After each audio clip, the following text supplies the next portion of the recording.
Hello everyone, kamusta kayong lahat? Ito na nga ang update nung pinost ko ng mga nakaraan sa aking reels na army set na dinay kong yarn. Repeat order na nga to ni customer, pangalawang order na niya sa akin at ito nagpawagawa siya ulit. Army set, hindi ko ba alam kung bakit ang benta-benta nito? Habang ako nagbibideo dyan, yung anak ko dun sa table, kumakain naman. Sobrang saya ko kasi minsan nauutusan ko na yan siya, lalong-lalo pag may mga rush order ako, busy-busy ako sa paggawa ng mga order ng aking mga customer. Ito nga yung behind the scene bago ko mabuo ang isang costume set. At ganyan po ako mag-crochet. Actually, dahil naka-video nga ito, ang bagal-bagal ko. Pero kung hindi naka-video, mas mabilis nga po ako dyan mag-crochet. At ito nga yung natapos kong baril. Yang baril na nga na yan ay inabot ako ng 4 days sa paggawa. At itong set na jumpsuit na to, inabot lang ako ng isang araw para gawin yan. Actually, kaya ko naman siyang tapusin in just 1 to 2 days. Pero dahil as an artist, minsan nawawalan tayo ng motivation o minsan napapagod o kumbaga tinatawag nating artist block. Hindi ko alam kung tama ba yon, pero may mga time kasi talagang kahit gustong-gusto mong matapos ang isang bagay, gustong-gusto mong matapos yung project na ginagawa mo, pero hindi mo malaman sa kanong dahilanan wala kang motivation para matapos siya, motivation para tapusin ang isang project.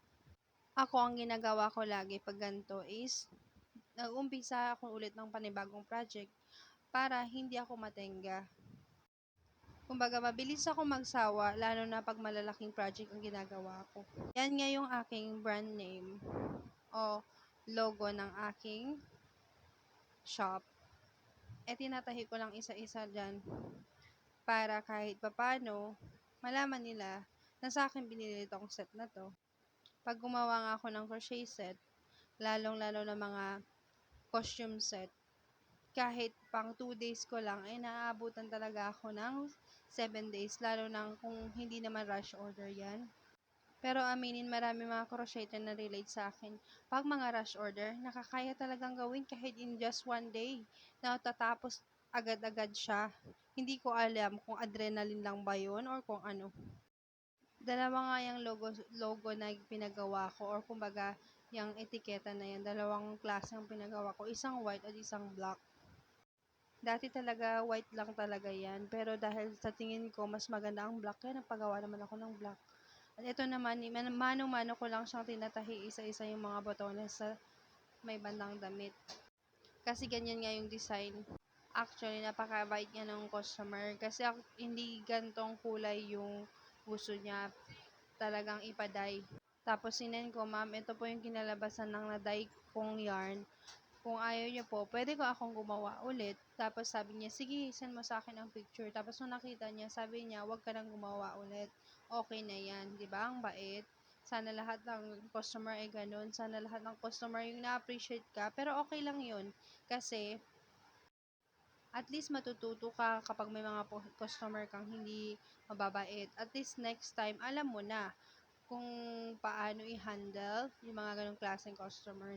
Super laking tulong talaga nitong crochet sa akin, lalo na nung pandemic. Tapos, wala naman akong income na pagkukuhanan.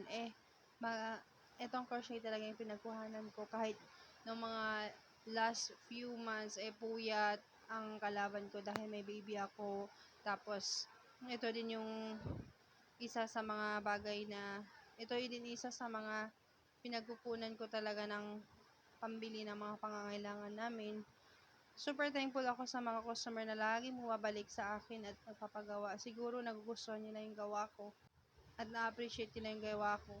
Super thankful din talaga ako sa mga ganong klaseng customer.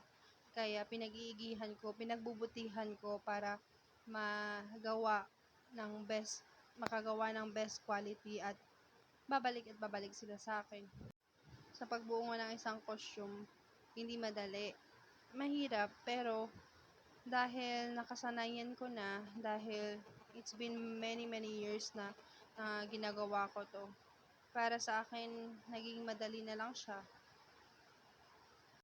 Siguro kaya ako nagki-keep going pa rin dito sa negosyong to, kahit ang dami ko ng competition, kahit ang dami na nagko-crochet, is because I love what I'm doing.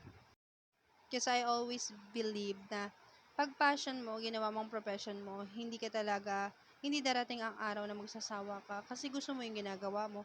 Pero pag pinasok mo ang isang negosyong wala ka naman, kumbaga hindi mo gusto ang negosyong yon, kumbaga napilitan ka lang dahil yun ang mabenta, yung malakas ang kita, a day will come that you will burn out from that kind of business. A day will come kahit kumikita na to ng malaki, gusto mo na lang isara kasi stress na stress ka. Kaya super thankful ako, hindi man malaki ang kinikita ko, at least kumikita ako in a good way to provide for the needs of my family. Pagpasensyon niya na nga yung background. Diyan lang kasi may malapit na saksakan para dyan sa may glue gun dahil ako'y nagdidikit na nung belt at nilagyan ko lang ng velcro yung pinaka parang pouch niya para may bukasan, pwede siyang lagyan ng kung ano dun sa loob. Sa pag-crochet, pagkatapos mag-crochet, magugupit ka, magtatahi ka, and many many more. Napaka-intricate nga niya, kaya siguro mahal siya at quality ang item na handmade kesa sa mga machine. Yan yung aking behind the scene sa paggawa niyang army set na yan. Yang table na yan, hindi ko mawari kung table pa ba or ano. Punong-puno na ng mga kalat. Kapag sunod-sunod ang order, hindi ko na talaga alam kung anong gagawin, kung anong uunahin. At ito na, nasa pictorial time na nga ako para ma-send dun sa customer para mabayaran na niya ng full payment. Actually, pa mga repeat customer ko na hindi ko na pinapag down payment, lalo at kung may stock naman ako ng mga yarns. Pero pag wala akong stock na yarn, dun pa lang ako humingi ng mga down payment sa customer. Pagkatapos ko nga picturean, pinak ko na dito sa box para maipadala na sa kanya. Pero biglang nag-message si customer na wag na muna ipadala ngayon at bukas na lang schedule.